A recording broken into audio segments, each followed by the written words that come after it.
Om Shanti. Good morning. आज बाबा की 3/8/2021 की वाणी है। आज बाबा ने सुनाया कि जो बच्चे सर्विसेबल होते हैं, जो ज्ञान को गहराई से अपनी बुद्धि में धारण करते हैं, तो बाप दादा का प्यार भी उनसे बहुत ज्यादा होता है।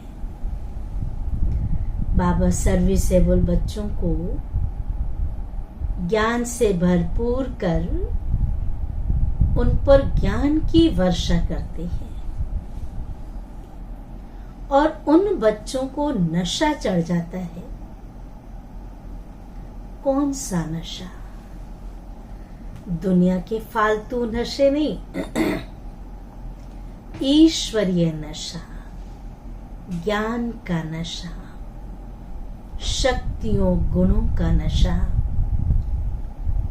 अगर दूसरा नशा चढ़ गया देह अभिमान का, तो वो नशा जो ज्ञान से भरे हुए हैं, ज्ञान की वर्षा करने के बजाय वो बादल उड़ जाएंगे, बारिश नहीं होगी, ज्ञान सुना नहीं पाएंगे, ज्ञान ही गुम हो जाएगा। अर्थात देह अभिमान आ गया। बरसेंगे भी, सुनाएंगे भी, तो उल्टा ज्ञान सुनाएंगे जो विरुद्ध होगा। सर्विस के बजाय डिससर्विस करेंगे। तो बाबा ने कहा, बाबा से प्यार, बाबा से योग है, तो ज्ञान खजाने कभी खाली नहीं हो सकते। अनेक आत्माओं का कल्याण करेंगे। बाप समान बनना है ना। बाप समान बनना अर्थात बाप के गुणों को जीवन में धारण करना। जो बाप के संस्कार वो हमारे संस्कार, जो बाप के गुण वो हमारे गुण। फर्क नहीं होगा। पिछले संस्कार वो हमारे चाबी का काम करते हैं। जैसे चाबी को अगर उल्टा घुमा दो तो ताला खुलेगा, चाबी टूट जाएगी पर खुलेगा नहीं। जिस तरीके से ताला खोलना है, घुमाना है, वैसे घुमाएंगे तो ताला खुलेगा। संस्कार भी ऐसे ही है। अगर विपरीत संस्कार, पुराने संस्कार, फालतू संस्कार, व्यर्थ संकल्प विकल्प आते हैं, तो वो हमें उल्टी चक्री घुमा देते हैं, उल्टी तरफ ले जाते हैं, परमात्मा की तरफ नहीं जोड़ पाते हैं।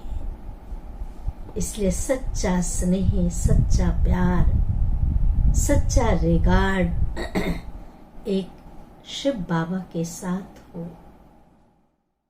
सुनते हैं बाबा की वाणी। मीठे बच्चे, बाप दादा की याद प्यार लेनी है। बाप दादा की याद प्यार लेनी है तो सर्विसेबल बनो। बुद्धि में ज्ञान भरपूर है।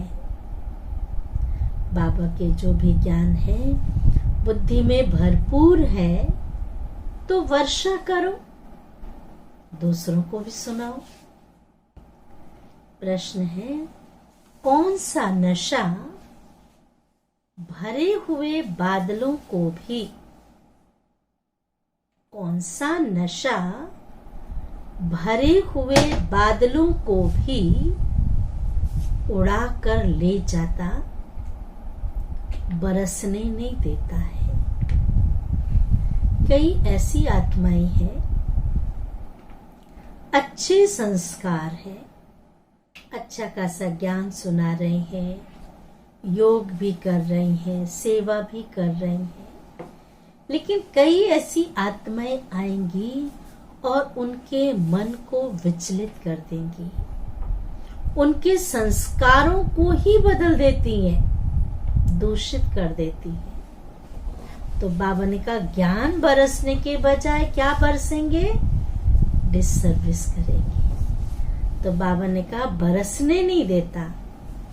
इसका बहुत सुंदर जवाब है, अगर फालतू देह अभिमान का नशा आया, फालतू देह अभिमान मैंपन का नशा आया, तो भरे हुए बादल भी उड़ जाएंगे।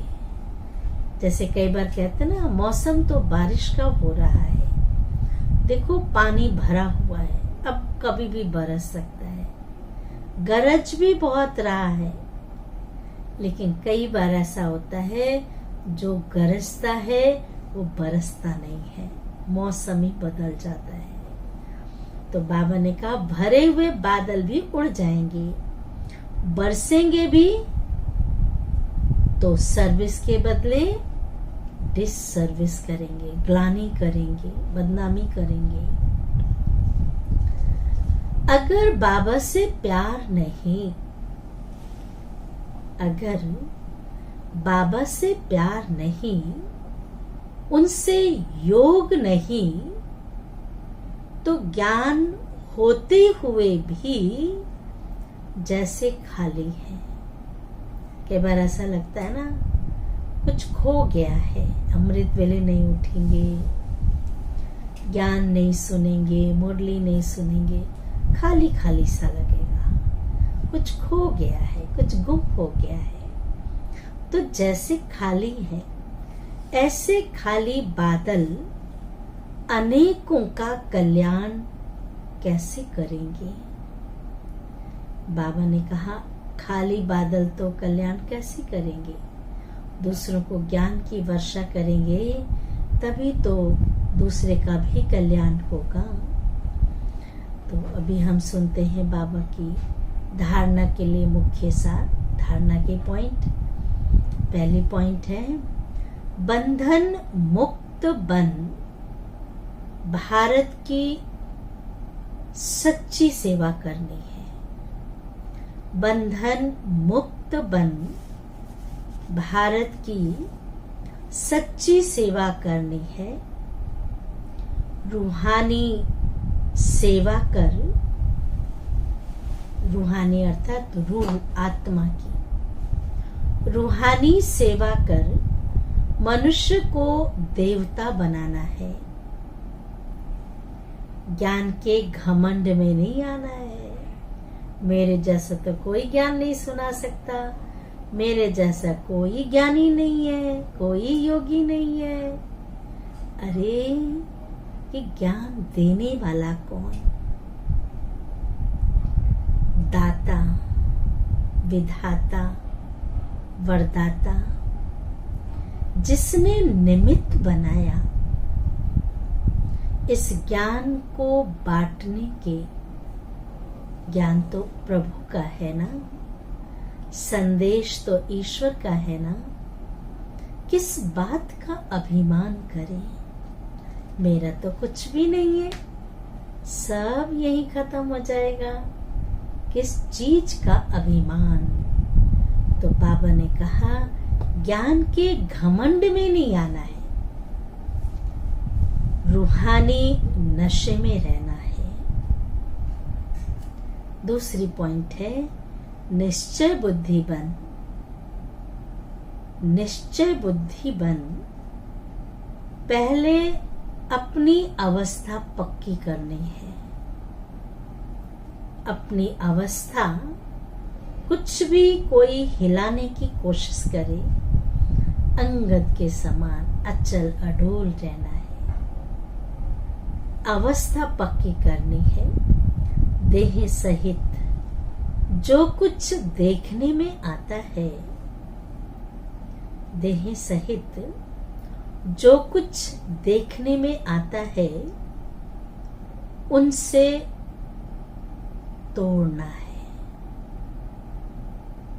बुद्धि योग उनसे तोड़ना है और एक बाप के साथ जोड़ना है।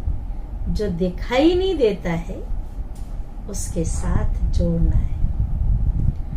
वरदान है, बाप के संस्कारों को अपना निजी संस्कार बनाने वाले, बाप के संस्कारों को अपना निजी संस्कार बनाने वाले व्यर्थ व पुराने संस्कारों से मुक्त भव। विस्तार है, कोई भी व्यर्थ संकल्प व पुराने संस्कार देह अभिमान के संबंध से है। बाबा ने कहा व्यर्थ संकल्प हो चाहे पुराने संस्कार कहां कहां से कब इमर्ज हो जाते हैं पता ही नहीं चलता है। तो पुराने संस्कार देह अभिमान के संबंध से है। आत्मिक स्वरूप के संस्कार बाप समान होंगे। आत्मिक स्वरूप के संस्कार बाप समान होंगे। जैसे बाप सदा विश्व कल्याणकारी है। बाप सदा विश्व कल्याणकारी है, परोपकारी है, दूसरों पर भी पर उपकार करने वाले हैं, रहम दिल है। आप जरा सोचें, कैसी जीवन थी, कैसी जिंदगी जी रहे थे, किन किन संगों में थे, क्या क्या हमारे खान पान थे, कैसी कैसे संस्कार थे। भगवान ने उन पर भी रहम दिल। तो विश्व कल्याणकारी, परोपकारी, रहम दिल, वरदाता, सारे वरदान शिव बाबा ने हम बच्चों के अंदर भर दिए हैं। वरदानों से ही चल रहे हैं, वरदानों से ही पल रहे हैं। ऐसे स्वयं के संस्कार नेचुरल बन जाए। जो बाप के संस्कार कौन से हैं? विश्व कल्याणकारी, परोपकारी, रहम दिल और वरदाता। ये संस्कार स्वयं के नेचुरल संस्कार बन जाए। संस्कार बनना अर्थात संकल्प, बोल और कर्म। ध्यान से सुनेंगे। संस्कार बनना अर्थात संकल्प, बोल और कर्म स्वतः उसी प्रमाण चलना। जो हम सोचेंगे वही बोलेंगे, वही कर्म में लाएंगे। अब क्या सोच रहे हैं, पॉजिटिव है या नेगेटिव है, ये चेक करें। उसी प्रमाण चलना। जीवन में संस्कार एक चाबी है। कई कहते हैं बहुत अच्छा चल रहा था, बहुत अच्छा चल रही थी इस ज्ञान मार्ग में, ना जाने कब के कौन से संस्कार उसे ले डूबा, उसे दूर कर दिया भगवान से। तो बाबा ने कहा संस्कार भी एक चाबी है जिससे स्वतः चलते रहते हैं, फिर मेहनत करने की जरूरत ही नहीं रहती। ताले की चाबी मेरे पास है तो मैं मेहनत क्यों करूं, दूसरी चाबियां क्यों लगाऊं, क्यों पत्थर से ठोक ठोक के उसको खोलने की कोशिश करूं। है ना चाबी। संस्कार, दैवी संस्कार, जैसे हम मोल्ड करना चाहेंगे वो संस्कार मोल्ड हो जाएंगे। तो बाबा ने कहा मेहनत की जरूरत नहीं रहती। स्लोगन है आत्मिक स्थिति में रह, आत्मिक स्थिति में रह अपने रथ अर्थात शरीर द्वारा कार्य कराने वाले ही सच्चे पुरुषार्थी हैं। आत्मिक स्थिति में रहेंगे तो ये भान होगा कि मेरा ये शरीर रथ है और इस रथ द्वारा मैं ये कार्य कर रही हूँ, मैं ये पुरुषार्थ कर रही हूँ। अच्छा, ओम शांति, ओम शांति, ओम शांति।